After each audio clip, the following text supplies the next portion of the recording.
এই যে বন্ধুরা, রুই মাছটা বাজার থেকে আইস ফালাইয়া মাথাটা কাইটা নিয়ে আসছে। ছেলে গেছে অনেক ঠান্ডার ভিতরে বাজারে, আমি যাইনি। আজকে রুই মাছটা রান্না করব। বন্ধুরা, আমি মাছটা কেটে ফেলাইছি। আমি রুই মাছটা রান্না করব।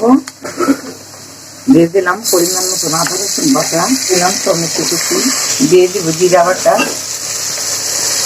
দিয়ে দিব পরিমাণ মতন হলুদ গুঁড়া, দিয়ে দিব ধনিয়ার গুঁড়া এবং মরিচের গুঁড়া, দিয়ে আমি ভালোভাবে কষাই নিব। বন্ধুরা, মশলার থেকে তেল ছেড়ে দিতে আমি এখন তরকারিতে দিব এই সিম, ফুলকপি আর আলু। তরকারিটা ভালোভাবে আমি কষাই নেব। আমি মাছগুলি দিয়ে দিব। তরকারিটা যদি আপনাদের কাছে ভালো লেগে থাকে, আপনারা একটা লাইক দিবেন, সাবস্ক্রাইব করবেন।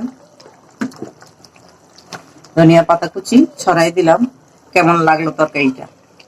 এই পর্যন্তই। আল্লাহ হাফেজ।